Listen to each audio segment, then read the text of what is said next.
Mahabaleshwar hill ಸ್ಟೇಷನ್ಗಳ ರಾಜ ಅಂತ ಕರೀತಾರೆ. ಇಲ್ಲಿನ ಜಲಪಾತಗಳು, ನದಿಗಳು, ಎಲ್ಲೆಲ್ಲೂ ಕಾಣುವ ಹಸಿರು ಹೊತ್ತ ಬೆಟ್ಟ ಗುಡ್ಡಗಳು, ಮಳೆಗಾಲದಲ್ಲಿ ಒಮ್ಮೆಯಾದ್ರೂ ಹೋಗ್ಲೇಬೇಕಾದ ಸ್ಥಳ ಮಹಾಬಲೇಶ್ವರ. ಇದು ಮಹಾರಾಷ್ಟ್ರದಲ್ಲಿದೆ.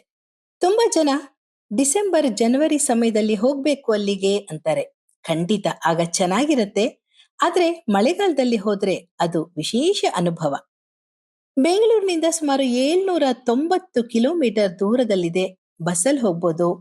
ಟ್ರೈನಲ್ಲಿ ಹೋದ್ರೆ ಪುಣೆ ಜಂಕ್ಷನ್ ಅಥವಾ ಸತಾರಾ ರೈಲ್ವೆ ಸ್ಟೇಷನ್ ಅಲ್ಲಿ ಇಳ್ಕೊಂಡು ಅಲ್ಲಿಂದ ನೀವು ಆನ್ ರೋಡ್ ಹೋಗಬಹುದು.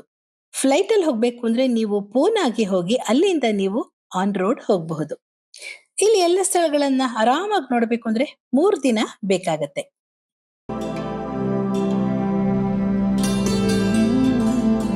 ಮಹಾಬಲೇಶ್ವರದಲ್ಲಿ ಊಟ ತಿಂಡಿ ಮಾಡಕ್ಕೆ ಬಹಳಷ್ಟು ಒಳ್ಳೊಳ್ಳೆ ಹೋಟೆಲ್ಗಳಿವೆ. ಹಾಗೆ ಉಳ್ಕೊಳ್ಳೋದಿಕ್ಕೆ ಬಜೆಟ್ ಫ್ರೆಂಡ್ಲಿ ಹೋಟೆಲ್ಗಳು ಕೂಡ ಇದೆ. ಅಂದ್ರೆ ನಿಮ್ಮ ಜೋಬಿಗೆ ಜಾಸ್ತಿ ಭಾರವಾಗದಂತಹ ಹೋಟೆಲ್ಗಳು ಇಲ್ಲಿ ಸಿಗತ್ತೆ. ಇಲ್ಲೆಲ್ಲ ಓಡಾಡೋದಕ್ಕೆ ನೀವು ಟ್ಯಾಕ್ಸಿನ ಬುಕ್ ಮಾಡ್ಕೊಳ್ಬಹುದು. ಕೆಲವು ಸಲ ನೀವು ಉಳ್ಕೊಂಡಿರೋ ಹೋಟೆಲ್ನವ್ರಿಗೆ ಹೇಳಿದ್ರೆ ಅವರೇ ನಿಮ್ಗೆ ಟ್ಯಾಕ್ಸಿನ ಬುಕ್ ಮಾಡಿ ಕೊಡ್ತಾರೆ. ಮೊದಲನೇ ದಿನ ನೀವು ಹಳೆಯ ಅಥವಾ ಓಲ್ಡ್ ಮಹಾಬಲೇಶ್ವರಕ್ಕೆ ಹೋದ್ರೆ ಅಲ್ಲಿ ದೇವಸ್ಥಾನಗಳನ್ನ ನೋಡಬಹುದು. ಮುಖ್ಯವಾಗಿ ಮಹಾಬಲೇಶ್ವರ ದೇವಸ್ಥಾನ ಈ ಊರಿಗೆ ಹೆಸರು ತಂದುಕೊಟ್ಟ ದೇವಸ್ಥಾನ. ನಂತರ ಪಂಚಗಂಗಾ ದೇವಸ್ಥಾನ, ಹೆಸರೇ ಹೇಳೋ ಹಾಗೆ 5 ನದಿಗಳ ಉಗಮ ಸ್ಥಾನ ಇದು. ಈ ನೀರನ್ನ ಪವಿತ್ರ ತೀರ್ಥ ಅಂತ ತುಂಬಾ ಜನ ಬಾಟ್ಲಲ್ಲಿ ತಗೊಂಡು ಹೋಗ್ತಾರೆ. ನೀವು ಬೇಕಾದ್ರೆ ಖಾಲಿ ಬಾಟಲ್ ತಗೊಂಡು ಹೋಗಿ ತೀರ್ಥನ ತುಂಬಿಸ್ಕೊಂಡು ಬನ್ನಿ. ಇನ್ನು ಈ ದೇವಸ್ಥಾನದ ಹತ್ರ ಒಂದಷ್ಟು ಅಂಗಡಿಗಳಿವೆ, ಶಾಪಿಂಗ್ ಮಾಡಬಹುದು. ಅಲ್ಲಿಂದ ಮುಂದೆ ಬಗೀಚಾ ಕಾರ್ನರ್, ಇದು ಸ್ಟ್ರಾಬೆರಿ ಫಾರ್ಮ್. ಇಲ್ಲಿನ ಗಿಡಗಳಲ್ಲಿ ನೀವು ಫ್ರೆಶ್ ಸ್ಟ್ರಾಬೆರಿ ನೋಡಬೇಕು ಅಂತಂದ್ರೆ ನೀವು ಡಿಸೆಂಬರ್ ಇಂದ ಮಾರ್ಚ್ ಒಳಗಡೆ ಹೋಗ್ಬೇಕು. ಆದ್ರೆ ಆಗ ಮಳೆ ಇರೋದಿಲ್ಲ. ಇನ್ನು ಅಲ್ಲಿಂದ ನೀಡ್ಲ್ ಹೋಲ್ ವ್ಯೂ ಪಾಯಿಂಟ್ ಅಥವಾ ಎಲಿಫೆಂಟ್ ಹೆಡ್ ವ್ಯೂ ಪಾಯಿಂಟ್ ಅಂತ ಕರೀತಾರೆ. ಈ ವ್ಯೂ ಪಾಯಿಂಟ್ ಅಲ್ಲಿ ಆನೆಯ ತಲೆಯ ಹಾಗೆ ಕಾಣಿಸೋದ್ರಿಂದ ಇದನ್ನ ಎಲಿಫೆಂಟ್ ಹೆಡ್ ವ್ಯೂ ಪಾಯಿಂಟ್ ಅಂತ ಕರೀತಾರೆ. ಅದ್ರ ಮೇಲೂ ಹೋಗಬಹುದು. ಇದನ್ನ ಎಲಿಫೆಂಟ್ ಹೆಡ್ ಪಾಯಿಂಟ್ ಅಂತ ಕರೀತಾರೆ. ಇಲ್ಲಿ ಕಾಣೋ ದೃಶ್ಯ ನಯನ ಮನೋಹರವಾಗಿರುತ್ತೆ. ಹಸಿರು ಪ್ರಕೃತಿಯ ಮಧ್ಯೆ ಕಾಣುವ ವಾಟರ್ ಫಾಲ್ಸ್ ನೋಡೋದೇ ಚಂದ. ಇಲ್ಲಿಂದ ಮುಂದೆ ಕೇಟ್ಸ್ ಪಾಯಿಂಟ್, ಇಲ್ಲಿ ಕೃಷ್ಣಾ ನದಿ ಪರ್ವತಗಳ ಶ್ರೇಣಿಯನ್ನ ನೋಡ್ಬೋದು. ಖಂಡಿತ ಇದೊಂದು ದೃಶ್ಯ ಕಾವ್ಯ ಅಂದ್ರೆ ಅತಿಶಯೋಕ್ತಿ ಅಲ್ಲ. ಇದರ ಪಕ್ಕದಲ್ಲೇ ಎಕೋ ಪಾಯಿಂಟ್ ಇದೆ. ಅನೇಕ ಹಿಂದಿ ಚಿತ್ರಗಳ ಚಿತ್ರೀಕರಣ ಇಲ್ಲಿ ನಡೆದಿದೆ. ಗೋಲ್ಮಾಲ್ ಚಿತ್ರ ನೆನಪಿದೆ ಅಲ್ವಾ?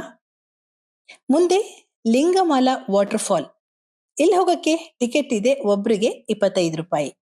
ಇಲ್ಲಿ 500 ಮೀಟರ್ ಎತ್ತರದಿಂದ ನೀರು ಧುಮುಕುತ್ತೆ. ಇಲ್ಲಿನ ದೃಶ್ಯ ನೋಡಕ್ಕೆ 2 ಕಣ್ಣು ಸಾಲದು.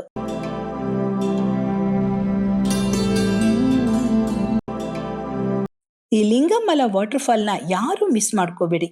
ಮುಂದೆ ಪ್ಲಾಟೋ ಪಾಯಿಂಟ್, ಸಮತಟ್ಟಾಗಿರುವ ಪರ್ವತ ಅಂತಾರೆ.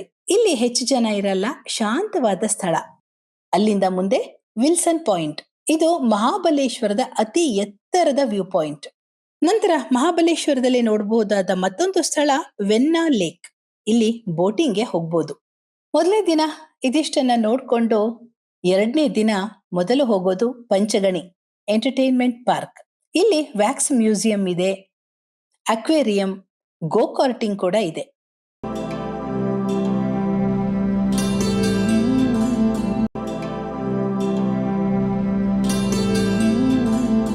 ಇದನ್ನೆಲ್ಲ ನೋಡ್ಕೊಂಡು ಮುಂದೆ ಪಾರ್ಸಿ ಪಾಯಿಂಟ್, ಇಲ್ಲಿ ಕೃಷ್ಣಾ ನದಿ, ಬೆಟ್ಟ ಗುಡ್ಡಗಳು, ಹಳ್ಳಿ, ಫಿಲ್ಮ್ ಶೂಟಿಂಗ್ ಮಾಡೋ ಸ್ಥಳ ಎಲ್ಲಾನು ನೋಡ್ಬೋದು.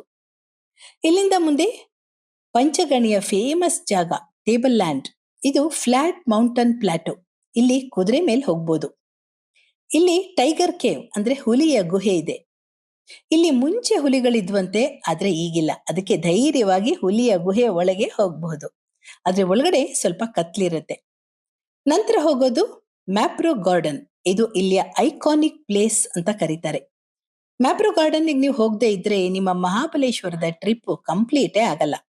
ಇಲ್ಲಿ ಚಾಕ್ಲೇಟು, ಸಿರಪ್ಪು, ಇನ್ನು ಮುಂತಾದ ಪ್ರಾಡಕ್ಟ್ಸ್ ಗಳು ಸಿಗತ್ತೆ. ನೀವೇ ಟೇಸ್ಟ್ ನೋಡಿ ಯಾವ್ದು ಚೆನ್ನಾಗಿದೆ, ನಿಮ್ಗೆ ಯಾವ್ದು ಇಷ್ಟ ಆಗುತ್ತೆ ಅದನ್ನ ನೀವು ಕೊಂಡ್ಕೋಬಹುದು.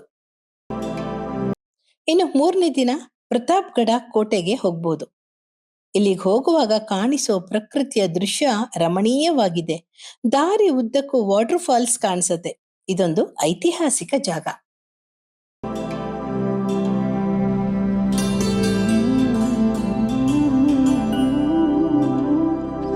ಪ್ರತಾಪ್ಗಢ ಕೋಟೆ ನೋಡ್ಕೊಂಡು ವಾಪಸ್ ಮಹಾಬಲೇಶ್ವರಕ್ಕೆ ಬಂದ್ರೆ 3 ದಿನ ಮಹಾಬಲೇಶ್ವರದ ಟ್ರಿಪ್ ಮುಗಿಯುತ್ತೆ.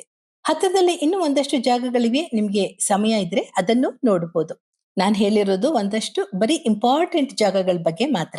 ಇವಿಷ್ಟು ಜಾಗಗಳನ್ನ ನೀವು 3 ದಿನದಲ್ಲಿ ಖಂಡಿತ ನೋಡಬಹುದು. ನಿಮ್ಮ ಟ್ಯಾಕ್ಸಿ ಅವ್ರಿಗೆ ಹೇಳಿದ್ರೆ ಅವರೇ ಇದಿಷ್ಟು ಸ್ಥಳಗಳನ್ನ 3 ದಿನದಲ್ಲಿ ಅಡ್ಜಸ್ಟ್ ಮಾಡಿ ಎಲ್ಲಾನು ತೋರಿಸ್ತಾರೆ. ನಿಮ್ಮಲ್ಲಿ ಯಾರ್ಯಾರು ಮಹಾಬಲೇಶ್ವರ ಟ್ರಿಪ್ ಹೋಗಿದ್ದೀರಾ? ಯಾವ ಜಾಗ ತುಂಬಾ ಇಷ್ಟ ಆಯ್ತು? ಕೆಳಗೆ ಕಮೆಂಟ್ಸ್ ಬಾಕ್ಸ್ ಅಲ್ಲಿ ತಿಳಿಸಿ.